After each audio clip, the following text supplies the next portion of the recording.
Assalamualaikum warahmatullahi wabarakatuh. Salam guru penggerak. Saya, Suwanti, melakukan diseminasi budaya positif di komunitas praktisi Taman Belajar SD Negeri 1 Taman Winangun. Apa itu budaya positif? Budaya positif berasal dari kata budaya dan positif. Budaya positif tersebut antara lain: 1. Disiplin positif dan nilai kebajikan universal. 2. Teori motivasi, hukuman dan penghargaan dan restitusi. 3. Keyakinan kelas. 4. Kebutuhan dasar manusia. 5. Posisi kontrol guru. Dan 6. Segitiga restitusi. Semoga nanti apa yang Bapak Ibu dapatkan akan menjadi tambahan pengalaman yang baru. Kalau yang sudah paham seperti Pak Putri, ya semoga tambah hafal. Kemudian yang belum, semoga ini menjadi tambahan ilmu yang baru dan menjadi penyemangat baru untuk lebih menerapkan budaya positif di sekolah masing-masing. Dari saya hanya mengucapkan selamat bertugas pada Bu Hervi dan Bu Suwanti, juga selamat belajar dan sharing kepada Bapak Ibu peserta pada siang hari ini. Mohon maaf nanti saya tidak bisa mengikuti atau menemani membersamai sampai akhir karena ada hal yang harus diselesaikan terkait dengan tugas yang diklat penguatan kepala sekolah. Jadi mohon maaf, hari ini dan laporan harus ditunggu, sudah ditunggu, jadi nanti kami akan mengumpulkan sehingga tidak bisa membersamai sampai akhir. Semoga nanti dicarikan bersama apa yang menjadi materi yang dipelajari oleh Bu Wati dan Bu Hervi pada teman-teman yang ada di sini. Kiranya hanya itu yang dapat saya awali kegiatan pada siang hari ini dengan membaca basmalah bersama-sama. Bismillahirrahmanirrahim. Semoga berjalan dengan lancar. Amin Allahumma amin. Dari saya akhiri. Wassalamualaikum warahmatullahi wabarakatuh. Terima kasih pada Ibu Nuriyati yang telah membuka dan memberikan sambutan sekaligus. Perkenalkan saya berdiri sendiri Bapak Ibu. Assalamualaikum warahmatullahi wabarakatuh. Waalaikumsalam warahmatullahi wabarakatuh. Selamat datang dan selamat belajar bersama kami Bapak Ibu semuanya. Alhamdulillahirabbil alamin. Bersyukur kehadirat Allah Subhanahu wa taala yang telah memberikan kita kesehatan sehingga pada siang hari ini kita bisa berkumpul pada acara diseminasi budaya positif yang sebagaimana sebagai bentuk dari komunitas praktisi yang ada di SD Negeri 1 Taman Winangun, yaitu komunitas praktisi Taman Belajar. Ya, di sini nanti saya bersama rekan saya Bu Hervi akan menyampaikan materi atau menyampaikan ilmu yang kami dapatkan selama belajar di pendidikan guru penggerak yang belum banyak sebenarnya, baru satu modul, itu pun baru selesai. Tapi ini karena memang tugas kami, kewajiban kami untuk menyampaikan kepada rekan-rekan sesama guru yang ada di gugus Taman Sari. Sebenarnya seperti itu karena ada minimal sebagai peserta itu ada 10. Maka dari itu kami ucapkan terima kasih banyak atas kehadiran Bapak Ibu yang menyempatkan hadir di acara siang hari ini. Yang saya hormati Ibu Kepala Sekolah SD Negeri 1 Taman Winangun, dan yang saya hormati pula Bapak Ibu guru sebagai guru hebat di SD Segugus Taman Sari. Tidak lupa sholawat dan salam kita sambungkan ke junjungan kita Nabi Muhammad Sallallahu alaihi wasallam yang senantiasa kita nantikan syafaqatnya di Allahumma amin. Perkenankan saya berdiri di sini akan menyampaikan tentang budaya positif. Mungkin Bapak Ibu sudah ada yang pernah mendengar atau dari senior kami, Pak Bekti sudah lebih pirsa dulu tentang budaya positif. Ya, mohon nanti bimbingannya ya Pak, apabila ya bersama Bu Nur juga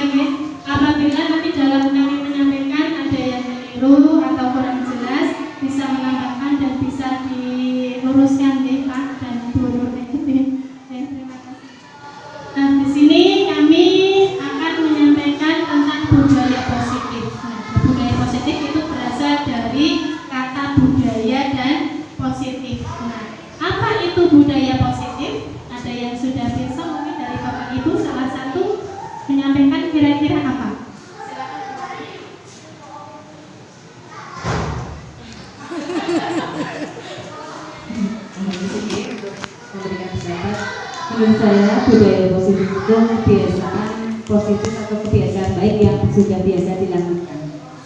Ya, terima kasih.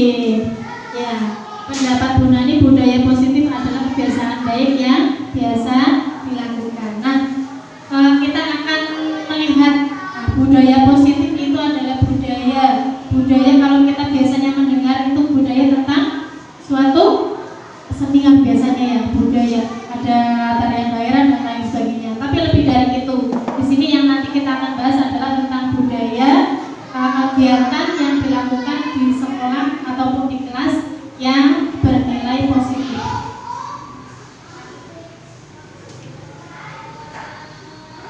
Nah, silakan bisa diperhatikan di layar ya. Untuk budaya positif itu maka akan terbentuk budaya positif terbentuk dari kebiasaan yang baik. Nah, kita sebagai guru pasti akan membiasakan apa itu kebiasaan-kebiasaan yang bisa dilakukan kita bersama murid-murid di kelas maupun di sekolah secara umum yang dilakukan terus-menerus, maka akan membentuk suatu karakter baik.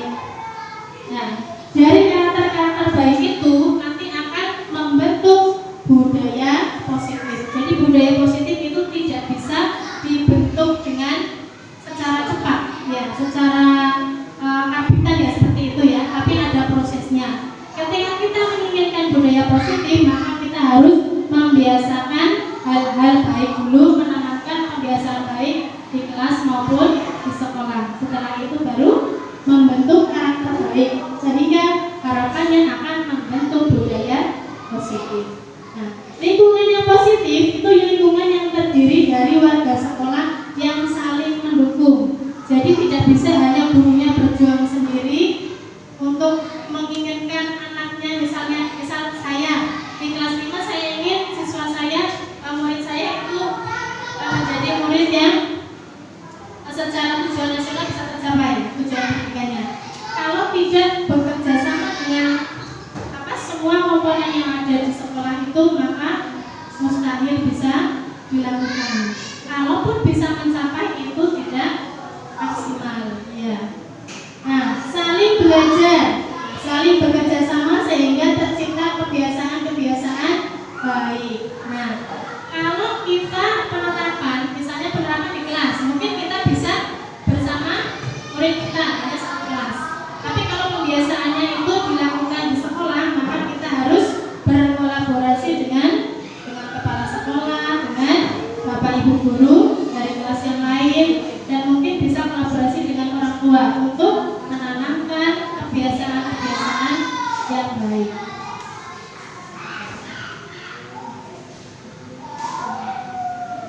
Nah, di disiplin ini ya, positif yang ada hubungannya dengan budaya positif, kita akan membahas tentang 6 hal ya, budaya positif. Yang pertama kita akan belajar tentang disiplin positif dan kebajikan universal. Ada nilai-nilai kebajikan.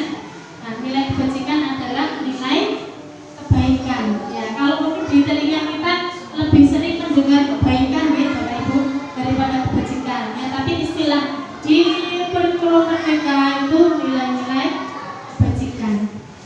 Kemudian yang kedua juga kita akan belajar teori motivasi tentang hubungan penghargaan dan restitusi.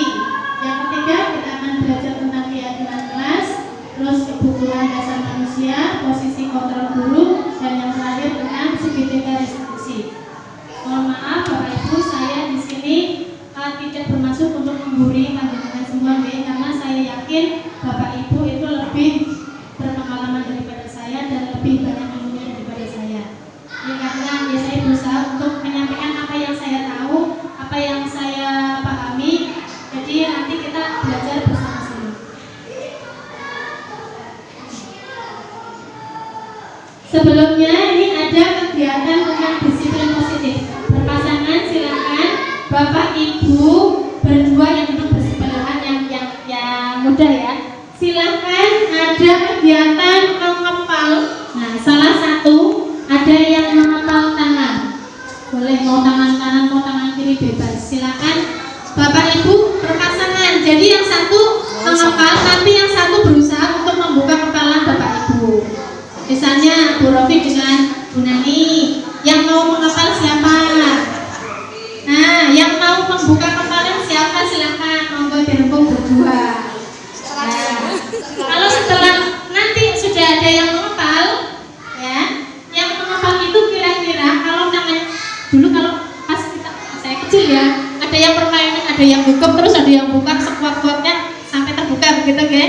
Nah, silakan ada yang membuka, kira-kira mau Bapak Ibu untuk bukan dibolehkan dibuka atau tetap dalam genggaman Bapak Ibu, silakan. Ya, bayangkan Bapak Ibu sedang menggenggam sebutir mutiara misalnya seperti itu. Berarti dipaksa untuk membuka ya? Iya. Dipaksa untuk Kalau yang mau membuka boleh, mau sambil merayu boleh, mau sambil tasbih ya boleh, mau sambil dikit-dikit ya boleh, silakan. Yang penting nanti tujuannya sampai terbuka, apa kira-kira terbuka apa tidak. Silakan, saya beri waktu. Silakan. Waktunya berapa detik? Boleh ya. Ini untuk ini saja simulasi, tapi rasanya tidak boleh ya. Ini kalau ditumpik, jadinya ada bunyi gitu. Pak Bekti boleh saya dulu.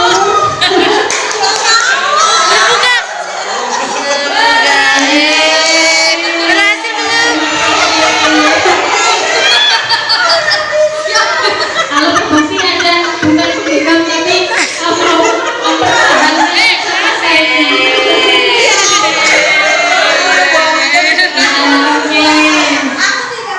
Coba salah satu saya minta, ini Bu Novi dengan Bu Enda. Nah, tadi yang menggenggam siapa? Ya, sampai terbuka tidak Bu? Ya, coba berikan alasannya mengapa tangan Bu Novi tidak boleh terbuka oleh Bu Enda. karena ada emasnya. Terus usahanya Bu Enda bagaimana tadi, apa sudah maksimal apa sudah maksimal. Oh, belum maksimal mulanya belum terbuka. Iya, oke, terima kasih Bu Novi. Saya minta satu lagi pendapatnya Bu Oka. Tadi yang menghafal siapa? Ya, usaha Bu Oka dulu bagaimana tadi untuk berusaha untuk membuka kepalanya Bu Anita? Berusaha sekuat tenaga semaksimal mungkin agar bisa terbuka. Akhirnya terbuka apa tidak Bu? Terbuka Alhamdulillah. dengan kekuatan kami. Ya, silakan Mbak Anita, alasannya kenapa dibuka Bu? Terbuka karena tenaganya lebih besar yang membuka. Yang lemah akhirnya membuka. Tenaganya kurang. Oh ya, terima kasih, tepuk tangan untuk kita semuanya. Ya, alhamdulillah. Tadi ada Bu Novi ya, yang tangannya tetap tergenggam rapat. Nah, karena Bu Novi itu membayangkan kalau di tangannya itu ada yang suatu berharga ya, yang sangat berharga dan tidak akan diberikan kepada Bu Enda. Nah, lain halnya dengan Bu Oka tadi sudah berusaha berarti rayuan maut ini mungkin ya. Iya, tenaganya terbuka walaupun Bu kita awalnya tidak membuka ya, memang tidak membuka. Oh iya, tetap mempertahankan tapi Bu Oka berusaha untuk membuka, akhirnya bisa terbuka. Nah, dari sini bisa kita lihat ada yang membuka, ada yang mengepal. Nah, dari hasilnya ada yang tetap mengepal dan ada yang tetap terbuka. Semua punya prinsip masing-masing. Nah, kita ibaratkan kalau murid kita yang ada di kelas itu misalnya ada berapa orang, ada berapa anak, pasti semuanya tidak sama. Ya, murid itu unik, jadi punya keunikan masing-masing. Kita tidak bisa memaksakan murid itu untuk sesuai keinginan gurunya. Ya, misalnya saya kepengen muridnya senang nyanyi KB, misalnya Boka senang nyanyi, muridnya kepengen nyanyi semua. Itu tidak akan bisa karena semua murid memiliki keunikannya masing-masing. Nah, untuk ini kontrolnya yang mengontrol tangan mau terbuka mau tertutup itu adalah diri sendiri. Jadi kalau diri sendiri memang sekuat tenaga tidak akan terbuka, ya sebisa mungkin tangan pasti akan tetap mengepal. Tapi ketika tadi misalnya Bu Aminta ya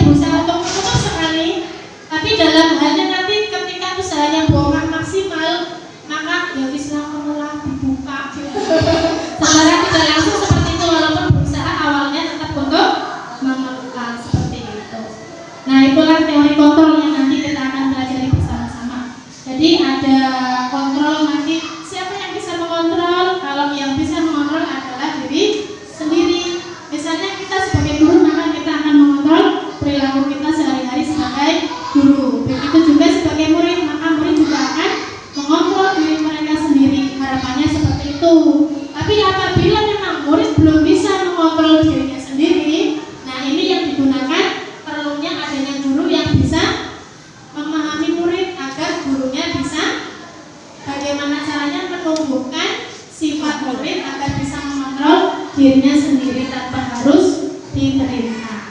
Oke, kita lanjutkan. Nah, mungkin Bapak Ibu ini sudah terbiasa ya. Apakah mendisiplinkan murid adalah hal yang paling menantang bagi guru? Coba saya minta pendapatnya. Bu Murda, bagaimana pendapat Anda? Menurut saya, mendisiplinkan murid itu hal yang paling menantang karena setiap murid itu memiliki karakternya sendiri-sendiri ya. Mereka memiliki kontrol diri juga sendiri-sendiri, jadi memiliki keunikan masing-masing. Jadi untuk mendisiplinkan murid tidak serta-merta bisa kita berikan satu, tapi memberikan beberapa opsi untuk melaksanakan mendisiplinkan murid itu sendiri. Ya, terima kasih. Ya, itu pendapat Bu Murda ya tentang mendisiplinkan. Memang mendisiplinkan murid itu hal yang paling menantang. Nah, sekarang saya tanyakan, apa tujuannya kalau guru itu akan mendisiplinkan kita? Tujuan guru untuk mendisiplinkan anak tentunya kita ingin membentuk karakter siswa untuk menjadi anak yang lebih baik lah melalui kedisiplinan seperti itu. Ya, terima kasih. Harapannya dengan anak itu disiplin ya, anak itu disiplin maka anak akan lebih baik dari pendapatan kita. Nah, kita akan belajar tentang disiplin positif. Nah, ketika zaman dulu mungkin kalau saya pernah menjadi saksi ya, saksi masih hidup, maksudnya saksi hidup. Dulu kalau zaman dulu guru itu biasa di tangannya ada tuding, ya. Atau kalau mungkin yang anak-anak zaman now ya sudah tidak mengalami itu ya, sudah pegang tuding. Nanti kalau kukunya panjang-panjang terus langsung didorong.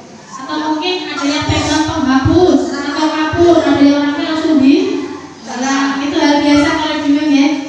Nah, tapi kalau untuk saat ini memang karena kita juga kurikulumnya merdeka, maka muridnya juga diharapkan merdeka, benar-benar belajar merdeka, gurunya juga guru mengajar merdeka. Maka ada caranya yang lebih baik untuk mendisiplinkan murid, yaitu dengan disiplin positif.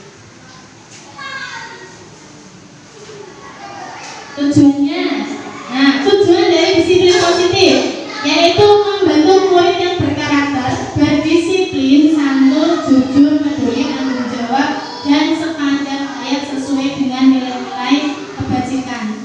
Harapannya dengan disiplin positif itu tidak hanya saat ini ketika kita disiplinkan anak disiplin, tapi harapannya untuk selanjutnya akan tetap disiplin. Seperti itu ya? Ya, itu tujuannya. Nah, nilai-nilai kebajikan yang bisa kita tanamkan itu ada salah satunya ada pada dimensi profil pelajar Pancasila. Bapak Ibu sudah tahu lagunya nggih? Nah, coba saya ingin mendengarkan Bapak Ibu nyanyi untuk dimensi profil pelajar Pancasila. Ya. Hafal. Hafal. Ya, siap ya? 1, 2, 3. Belajar Pancasila, beriman dan bertakwa pada Tuhan Yang Esa, dan berakhlak mulia, berkebinekaan global, gotong royong mandiri, kreatif dan bernalar kritis. Iya, terima kasih. Itu dimensi profil pelajar Pancasila sebagai nilai-nilai kebajikan yang bisa kita tanamkan di murid kita. Tapi ada lagi selain itu, nilai kebajikan mungkin selain yang ada di situ ada lagi nilai kebajikan yang perlu kita tanamkan kepada murid-murid kita. Ada yang punya pendapat? Selain itu, apa sih? Silakan. Selain yang profil Pancasila.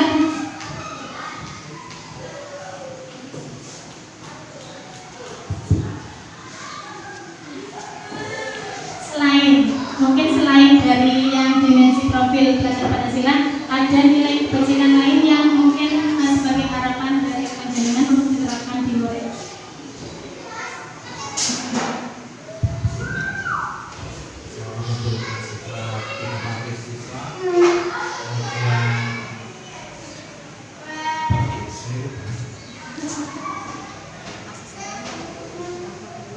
Ya nanti mungkin dari Bu Wanti bisa menjelaskan kembali biar saya bisa mengerti.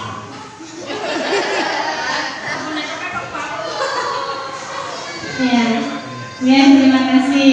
Ya, pendapat Kak Putih itu selain itu ada inovatif ya, inovatif. Boleh. Sebenarnya nilai kebajikan itu banyak sekali. Tapi kalau kita mengerusutnya karena di dimensi profil pelajar Pancasila itu ada 6 ya, ada 6. Jadi selain itu mungkin mau ada yang disiplin, tanggung jawab, ya sebenarnya itu masuk alam mulia. Itu bisa disesuaikan menjadi bagian-bagian yang lebih spesifik lagi seperti itu. Ya, kita lanjutkan kembali. Untuk yang kedua kita akan belajar membedakan motivasi, hukuman, penghargaan, dan restitusi. Nah, dari istilah 4 tersebut, kira-kira yang masih termasuk baru bagi Bapak Ibu yang mana? Restitusi. Kalau motivasi sudah biasa mendengar ya. Untuk hukuman penghargaan juga sudah biasa ya. Ada reward dan punishment ya. Dan ini ada istilah restitusi.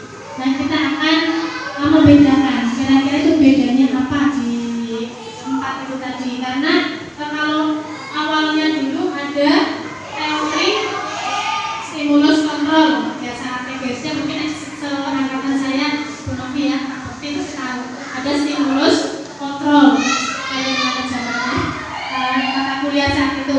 Jadi ketika anak diberi stimulus rangsangan, pasti nanti harapannya akan stimulus respon ya, akan merespon. Jadi stimulus respon. Nah, untuk sekarang itu berubah menjadi teorinya teori kontrol. Bedanya itu. Nah, nanti kita akan membedakan masing-masing. Ya. Nah, tadi hubungannya dengan nilai-nilai kebajikan. Murid juga akan harapannya akan menanamkan nilai-nilai kebajikan. Guru juga akan menanamkan nilai-nilai kebajikan. Harapannya ketika murid diberi contoh yang baik, gurunya yang baik sebagai contoh, maka harapannya murid juga akan meniru hal yang baik juga. Nah, mengapa kita melakukan kebaikan? Nah, setiap hari kita berbuat kebaikan. Kira-kira kalau kita berbuat kebaikan, alasannya apakah kita mengharapkan agar terhindar dari ketidaknyamanan dan hukuman ya, terhindar dari hukuman dan tidak nyaman, atau karena ingin mendapatkan imbalan atau penghargaan, atau menghargai nilai-nilai kebajikan diri sendiri? Ya, silakan Bu Novi, boleh Bu Novi? Ya, bagaimana pendapat Anda? Guru agama pasti setiap hari berbuat baik ya.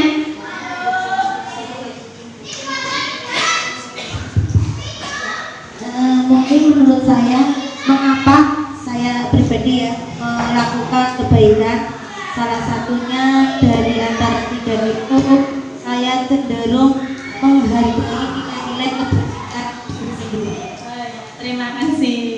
Nah, hubungannya dengan yang kita lakukan setiap pagi dan siang, seawal masuk dan pulang, kita melakukan presensi ya, menggunakan aplikasi e-present. Nah, kita pasti punya alasannya. Mengapa kita melakukan e-present?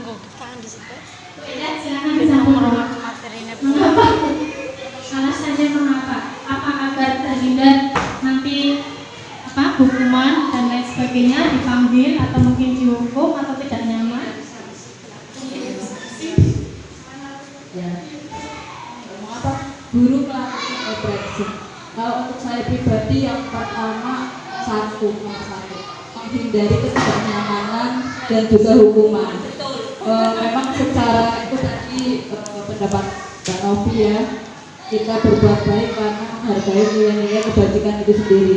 Namun memang di beberapa poin kebaikan yang kita lakukan itu membutuhkan bukti. Mungkin salah satu diantaranya itu e-present. Jadi e-present menunjukkan salah satu bukti kalau kita menjalankan sesuai dengan aturan yang ada. Ya, terima kasih. Tidak apa-apa ya, karena jujur itu lebih berharga. Ya, ya mungkin, ini mungkin ya. Sebagian guru melakukan e-present. Tujuannya betul tadi seperti Bu Enda ya. Mungkin agar tidak terhindar dari hukuman. Nah, hukumannya yang karena seorang guru ya tidak dihukum nanti putar lapangan dan lain-lain ya.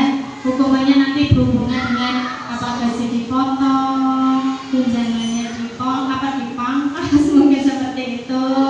Terus ada tidak nyaman. Tidak nyamannya mungkin misalnya tidak e-present nanti telah terlihat oleh seluruh warga sesekolahan ya, karena di rekapannya terlihat bisa malu atau tidak nyamannya yang malah jadi tidak enak atau seperti itu dengan saja ya.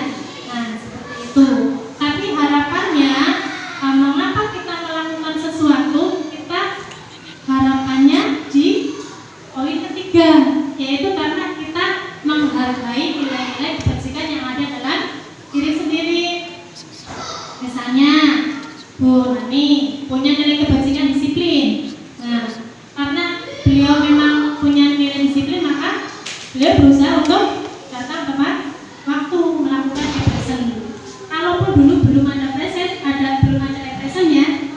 ya beliau berusaha untuk datang tepat waktu. Nah, seperti itu harapannya. Jadi bukan karena ingin terhindar dari hukuman, bukan karena ingin mendapatkan imbalan, tapi karena menghargai nilai-nilai yang ada pada diri sendiri. Aku minta tolong adikku, apa-apa kan? Nah, yang hubungannya dengan murid juga sama. Dari motivasinya murid, mengapa murid melakukan hal kebaikan? Mungkin juga salah satunya agar terhindar dari hukuman. Kalau pagi, ya berangkatnya terlambat, mungkin cepat-cepat agar bisa tidak terlambat, agar tidak dihukum oleh guru. Bisa jadi seperti itu. Nih, nah menurut Bapak Ibu, dari ketiga jenis motivasi yang terjadi, kira-kira yang paling banyak mendasari murid-murid yang ada di sekolah kita, mengapa mereka berbuat baik? Tadi yang mana? Yang pertama, ya masih yang pertama yang banyak. Nah, itu adalah tanggung jawab kita. Tugas kita bagaimana menanamkan nilai-nilai kebajikan agar murid itu merasa tanggung jawab dari dalam hati sendiri, bukan hanya karena agar terhindar dari hukuman.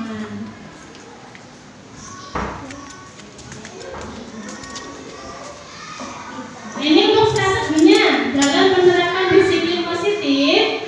Ada disiplin positif yang bisa kita lakukan pada murid, ada dengan penerapan hukuman. Ya, ini Bapak Ibu sudah melaksanakan. Terus ada yang pemberian hadiah atau reward, dan bisa juga pemberian restitusi. Nah, dari ketiga tersebut Bapak Ibu masih baru tentang restitusi, ya. Nah, restitusi itu apa sih? Nah, kita bedakan dulu antara hukuman, konsekuensi, dan restitusi. Kalau zaman dulu dan guru-guru zaman sekarang yang belum tahu restitusi, mungkin masih melaksanakan hukuman. Kita lihat, sebenarnya hukuman itu sifatnya negatif, Bapak Ibu. Saya menyampaikan ilmu yang saya dapatkan. Apabila nanti Bapak Ibu punya pendapat lain, bisa dipikirkan kembali dengan hati yang lebih terbawa lagi ya, bagaimana itu hukumannya ya. Negatif kalau hukuman, kalau konsekuensi itu netral, konsekuensi. Sedangkan restitusi itu sifatnya positif. Dari perbedaannya, hukuman itu mendorong untuk menyalahkan diri sendiri.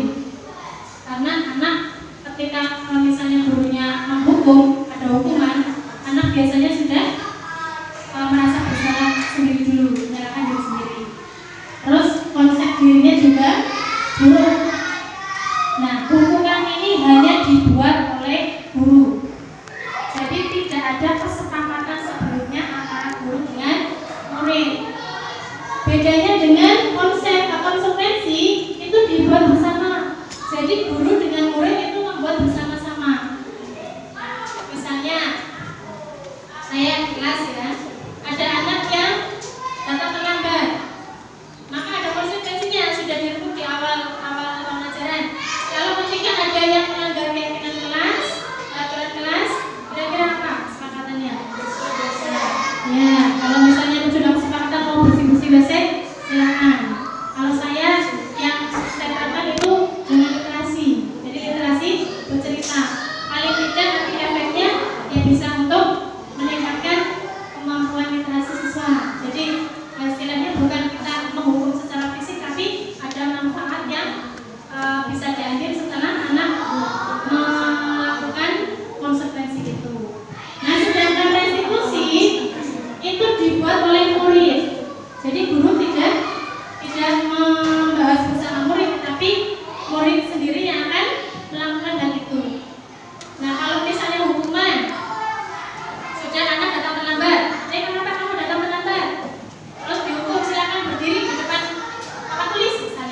konsekuensi, maka ada kesepakatan. Kesepakatan misalnya di bagian awal pembelajaran yang melanggar keyakinan kelas, maka akan disuruh untuk hafalan surat pendek, misalnya seperti guru kelas terapkan ya, seperti itu.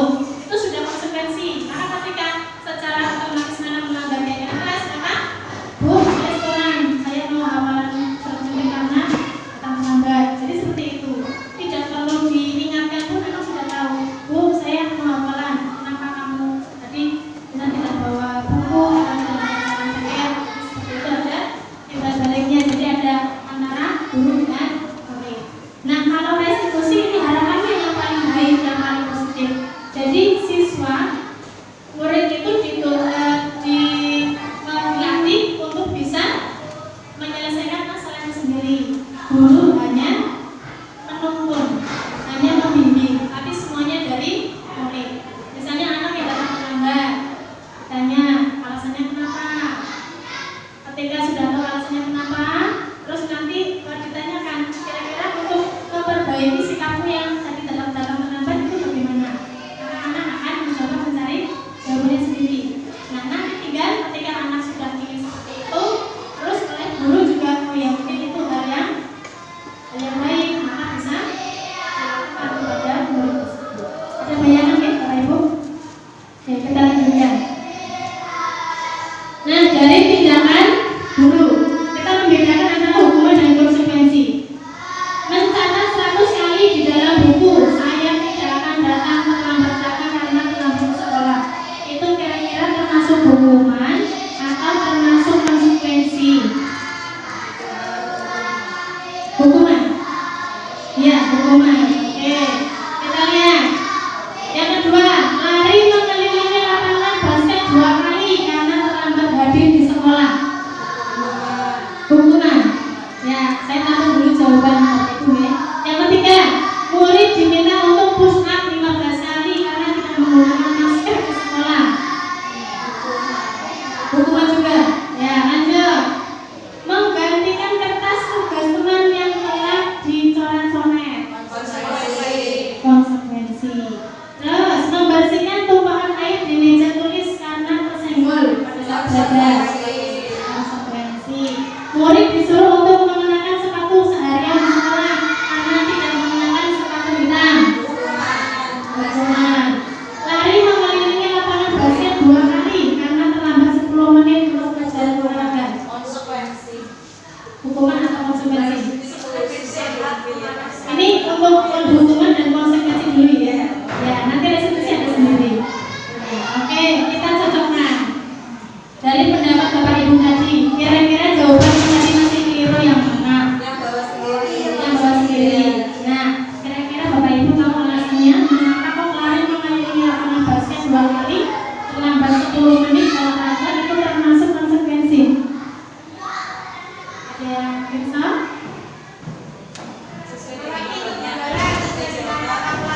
Sesuai dengan materi. Nah, ini sebenarnya kalau untuk hukuman itu memang tidak ada solusinya, tidak solutif ya. Maksudnya tidak menjadi solusi atas permasalahannya. Tapi kalau konsekuensi itu menjadi solusi atas permasalahan yang diberikan murid. Misalnya di mengelilingi lapangan basket 2 kali karena terlambat 10 menit untuk olahraga. Nah, kalau olahraga biasanya dilakukan di awal apa nih Bapak Ibu?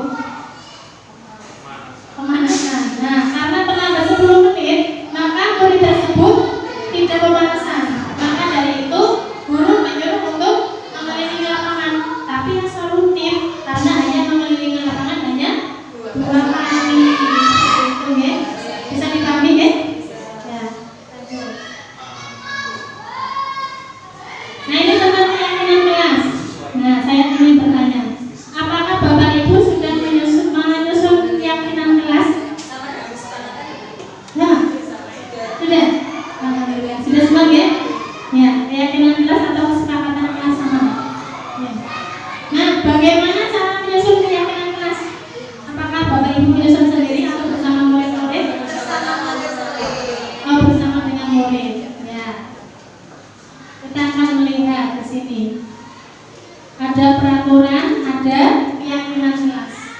Kalau keyakinan kelas itu intinya adalah nilai-nilai kebajikannya, ya, nilai-nilai kebajikan.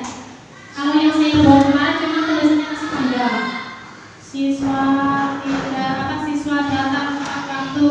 Nah, tapi kalau keyakinan kelas itu bisa disingkat. Intinya dari nilai-nilai kebajikan yang bisa ditanamkan. Dari yang pertama, selalu kembalikan buku ke tempatnya. Maka bisa dibuat keyakinan kelas disiplin. Tanggung jawab mungkin ya, kembalikan ke tempatnya. Dilarang mengganggu orang lain. Kira-kira menghargai, ya, bisa toleransi, bisa juga, yeah. Terus hadir di sekolah 15 menit sebelum pembelajaran dimulai. Disiplin. Dilarang melakukan kekerasan. Apa? Kasih sayang, ya, bisa jadi. Terus dilarang menggunakan narkoba. Kira-kira apa itu? Masuk kasih sayang juga. Diri sendiri. Ya, lanjut. Terus bergantian atau menunggu giliran. Gunakan masker. Ya. Bisa disiplin ya, bisa tanggung jawab. Jangan berlari di kelas atau koridor. Tertib, ya. Oke, bisa kita lihat jawabannya. Nah, ini tentang keyakinan kelas, ada tanggung jawab, bisa tentang kesehatan, keselamatan, menghormati, keamanan, ya, dan lain sebagainya. Kita lanjutkan. Yang untuk prosedurnya memang betul yang sudah dilakukan Bapak Ibu semua. Jadi untuk menyusun keyakinan kelas itu harus bersama dengan murid, ya, harus bersama-sama musyawarah. Nanti hasilnya kemudian ditempel di dinding atau di bagian yang sudah terbaca oleh semua, ya, semua warga kelas. Ya. Nah, kita juga akan belajar tentang kebutuhan dasar manusia. Apa saja kebutuhan dasar manusia? Ada gambar di situ? Ada? Iya, sandang, pangan, papan. Itu yang paling utama. Ya. Terus di sisi lain juga ada juga untuk kebutuhan dasar yang lain selain tiga itu tadi. Nah, dari kebutuhan dasarnya itu ada kebutuhan bertahan hidup, kebutuhan kasih sayang dan rasa terima, kebebasan, kesenangan, dan penguasaan. Jadi masing-masing murid itu memiliki kebutuhan masing-masing. Kalau kebutuhan tersebut ada yang tidak terpenuhi, maka muncul sikap-sikap yang tidak sesuai dengan keyakinan kelas. Jadi kalau murid kita ada yang melanggar peraturan kelas, guru harus menyelidiki dulu kira-kira kebutuhan dasar apa yang belum terpenuhi. Ini jika murid tidak bisa mendapatkan kebutuhannya dengan positif, maka mereka akan melanggar peraturan atau melakukan hal yang tidak sesuai dengan nilai-nilai kebajikan. Nah, pertanyaannya, apa yang sebaiknya guru lakukan? Bagaimana? Bimbingan, ya, pengarahan, bisa, ya, di sini. Jadi sebagai guru yang baik, guru yang bijaksana, ya, mengajak murid untuk mengidentifikasi kebutuhannya sendiri sehingga ada perubahan perilaku positif. Nah, mencari solusi atas yang belum terpenuhi itu apa? Jadi bisa terpenuhi dengan siswa mengidentifikasi kebutuhan apa yang belum terpenuhi. Mungkin kasih sayangnya. Biasanya kalau anak-anak yang bermasalah biasa menimbulkan masalah kita dari atau tanggung gitu ya. Nah, dari keluarga memang yang kasih sayangnya yang kurang, bisa karena penguasaan, karena ingin menjadi pemimpin di kelas, ingin menguasai teman-temannya, itu salah satunya. Ini juga kebutuhannya. Ini saya skip saja ya. Untuk contohnya.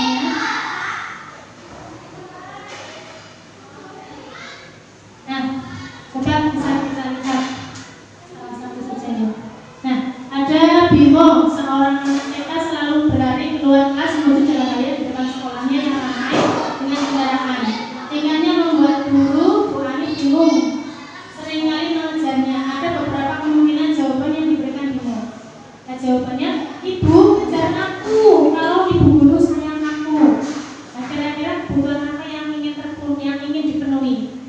BIMO itu? Cinta dan kasih sayang. Jadi masing-masing kalau anak menjawab itu yang mereka ingin memberitahu sebenarnya pada gurunya, oh saya sebenarnya ini bisa ibu guru, saya sebenarnya ingin diperhatikan. Nah, secara tidak langsung seperti itu.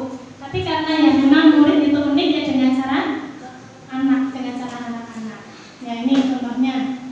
Misalnya aku sebel, gambarku tidak rapi, malah bu guru menunjukkan ke teman-temanku di depan kelas. Nah di sini adalah kebutuhan penguasaan, karena dia ingin sebenarnya tidak ingin kalau apa yang dia buat dipermalukan di depan teman-temannya.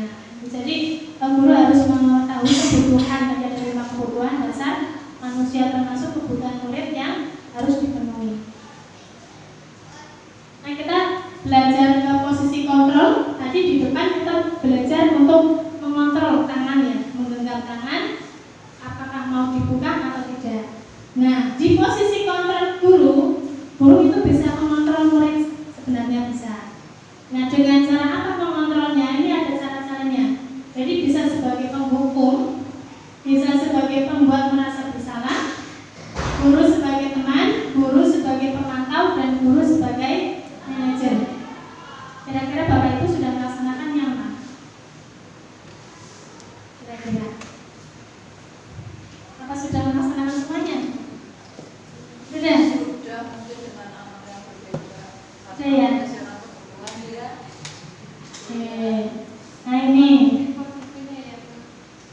kalau menghukum itu gurunya biasanya sudah belum apa-apa sudah kamu salah, kamu bersalah. Nah, kamu itu ada kata-kata menunjuk-nunjuk atau memang ya guru berbuat seolah-olah memang mengejudge murid itu salah, itu menghukum. Kalau yang membuat merasa bersalah itu kalau menghukum langsung dihukum ya. Kalau yang membuat merasa bersalah itu menyuruh langsung mengatai anak kalau anak itu salah. Nah dari identitasnya itu adalah identitas gagal karena kontrolnya ada dari luar. Sedangkan untuk posisi kontrol teman dan pemantau itu guru seolah-olah teman itu seperti teman, ya berlaku seperti teman. Kamu bagaimana sih? Nah contohnya di situ, ayolah lakukan demi bu guru.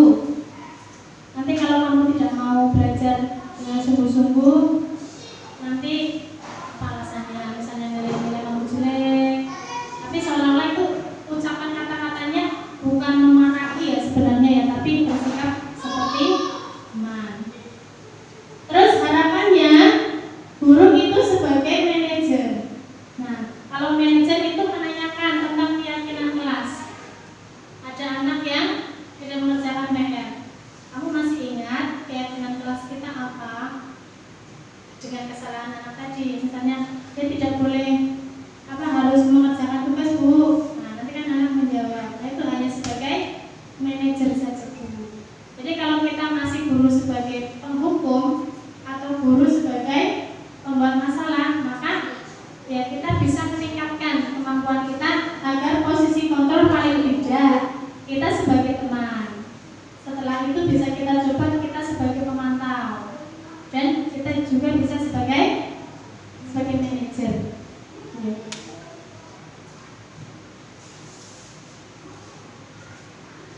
Apa yang akan Anda lakukan jika murid melanggar peraturan keyakinan kelas? Apa yang akan dilakukan kira-kira Bapak Ibu? Menghukum, iya, sesuai dengan kesepakatan. Berarti konsekuensi tadi ya, konsekuensinya apa? Ya sudah dibahas di awal tahun ajaran atau awal pembelajaran. Sebenarnya untuk konsekuensi itu tidak harus selalu melontar seperti itu selama setahun atau 1 semester, tapi boleh. Saat hari ini bu guru ingin kalau ada yang melanggar keyakinan kelas harus seperti ini. Besok boleh ganti, boleh. Tidak monoton selamanya harus seperti itu. Nah, yang akan kita belajar yang restitusi tadi Bapak Ibu masih yang belum pahamnya di restitusi. Ini memang istilah baru. Jadi restitusi itu sebenarnya saya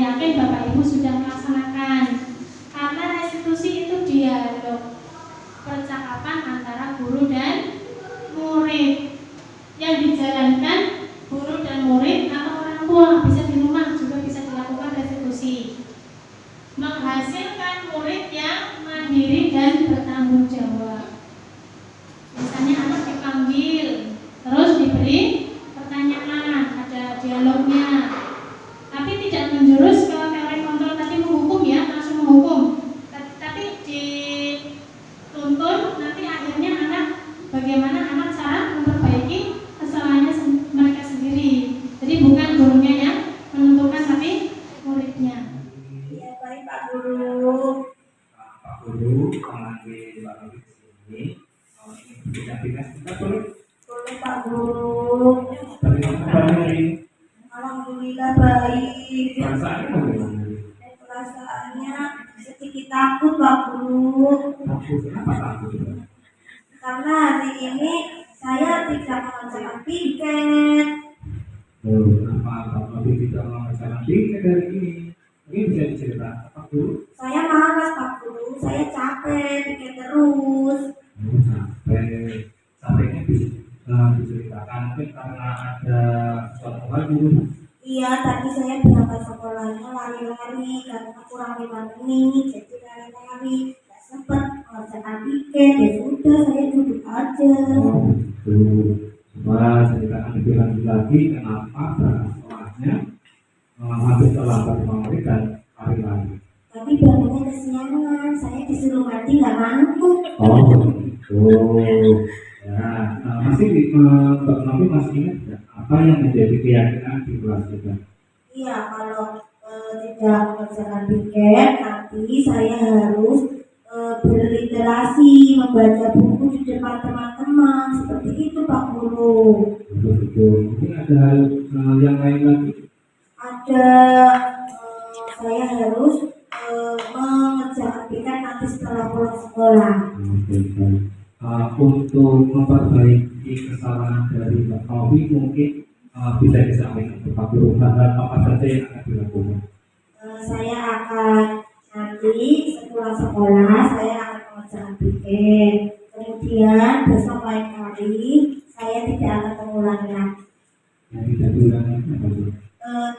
Tidak penuh kesiangan, kemudian tidak malas-malas mengerjakan piket. Oke, bagus sekali. Jangan lupa oke. Iya, Karena Pak Guru. ya, Pak Guru juga perempuan dulu tahun kesiangan sehingga berangkatnya terlambat. Ya, maka dari itu kita harus memisahkan diri. Kan kita sebagai orang beragama, apalagi kita kan beragama Islam, kita tidak kewajiban di pagi hari. Apa coba? Sholat subuh. Ya, tadi sholat tidak? Tidak. Bisa jadi ya. Ya Pak Guru.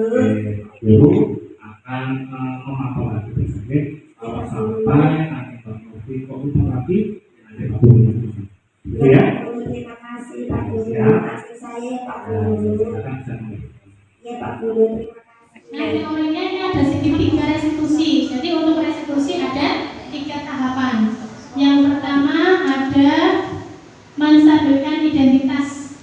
Kemudian yang kedua ada validasi tindakan, dan yang ketiga menanyakan keyakinan. Kita bahas satu persatu.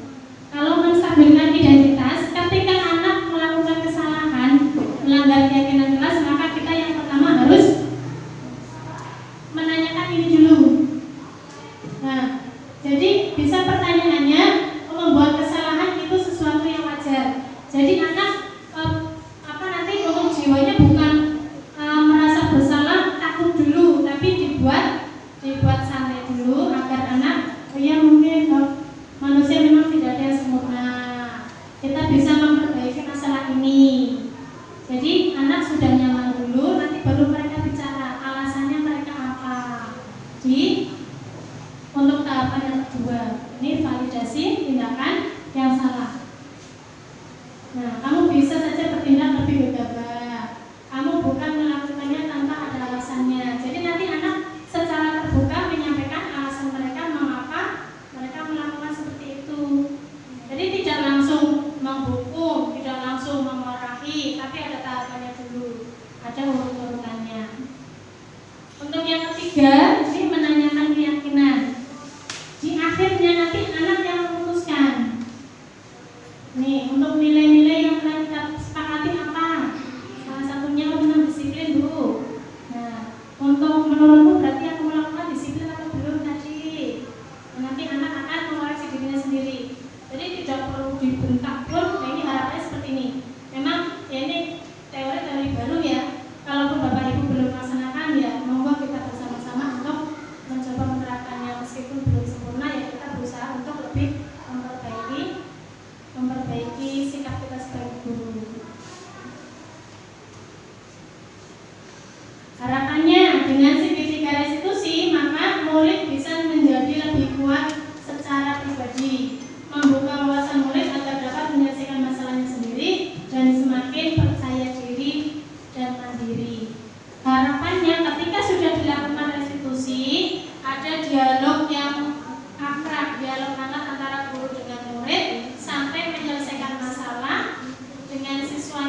berusaha untuk menyelesaikannya bagaimana caranya yang terbaik. Harapannya besok tidak akan mengulangi lagi. Ini untuk ciri-cirinya. Ciri-cirinya restitusi bukan untuk menebus kesalahan, tapi belajar dari kesalahan, memperbaiki hubungan, menuntun untuk melihat ke dalam diri, mencari kebutuhan dasar apa yang belum terpenuhi. Tadi kan ada 5, atau mungkin yang kebutuhan untuk hidupnya yang belum terpenuhi. Misalnya anak harus bercicilan pagi-pagi, mungkin dilihat apa karena belum makan, atau karena mungkin dia kurang kasih sayang, atau karena dia memang ingin penguasaan, ingin berusaha jadi penguasa, pengen ngatur temennya, ngatur kelasnya. Jadi ya kita mendesain bagaimana caranya pembelajaran kelas harus bisa memenuhi tiap-tiap kebutuhan masing-masing murid.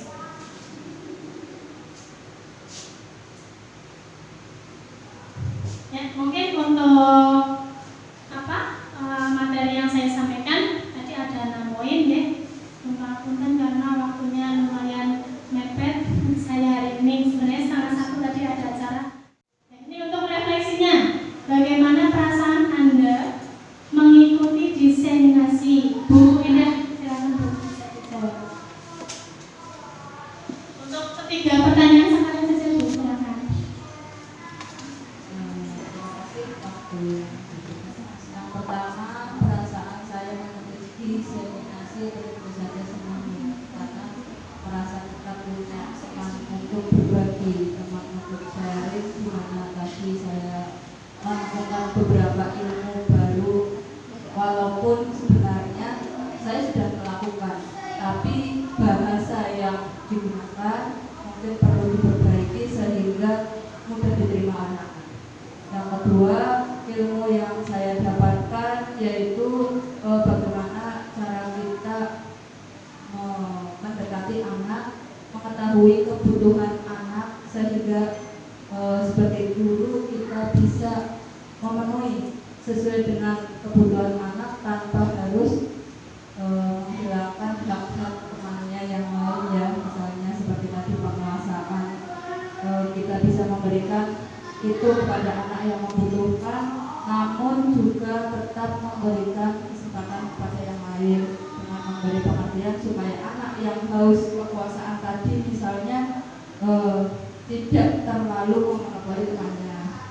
Kemudian yang akan saya lakukan selanjutnya lebih ke menjadi teman ya. Jadi kita sebagai guru mendekati kebutuhan apa yang sekiranya dibutuhkan anak saat itu, sehingga kita tidak melakukan kesalahan fatal atau secara tidak sadar kita mungkin membuli anak didik atau menghilangkan hak-hak mereka dalam perkembangannya, sehingga harapan kita semua untuk bisa memunculkan minat dan bakat anak di bidang tertentu bisa tersalurkan.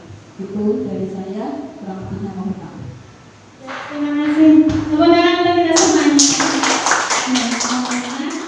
Bisa saya tarik kesimpulan, sebenarnya guru itu mungkin Bapak Ibu sudah berusaha untuk yang terbaik bagi murid, ya. Tapi apabila ada perkembangan ilmu pengetahuan baru atau hal-hal baru, karena memang namanya pendidikan pasti dinamis, ya. Tidak bisa kita berada di zona nyaman terus-menerus. Ada kalanya kita yang mau berubah menyesuaikan keadaan atau menyesuaikan dengan ilmu yang baru. Nah, marilah kita bersama-sama. Saya juga di sini masih belajar. Apapun ilmu yang kita dapatkan, meskipun hanya satu ilmu, marilah kita berusaha untuk menerapkannya. Ya, daripada kita banyak ilmu tapi hanya pintar untuk hanya bicara saja di depan seperti saya. Misalnya saya juga bicaranya belum pintar, iya, apalagi belum menerapkan. Ya, kita monggo bersama-sama berusaha untuk menjadi guru yang lebih baik lagi, menjadi guru hebat yang bisa melihat keunikan dari murid masing-masing, bisa memenuhi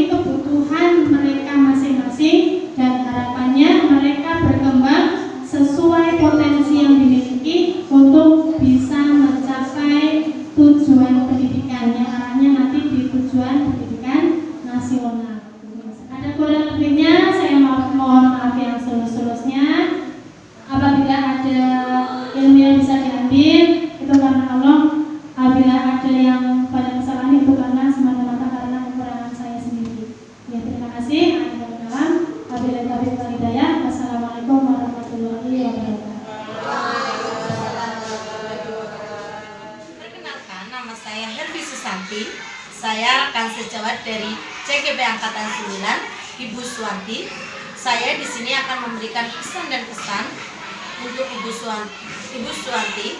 Setelah saya mengikuti kegiatan disiminasi budaya positif yang dilaksanakan oleh Bu Suwanti, saya tentunya sangat merasa senang.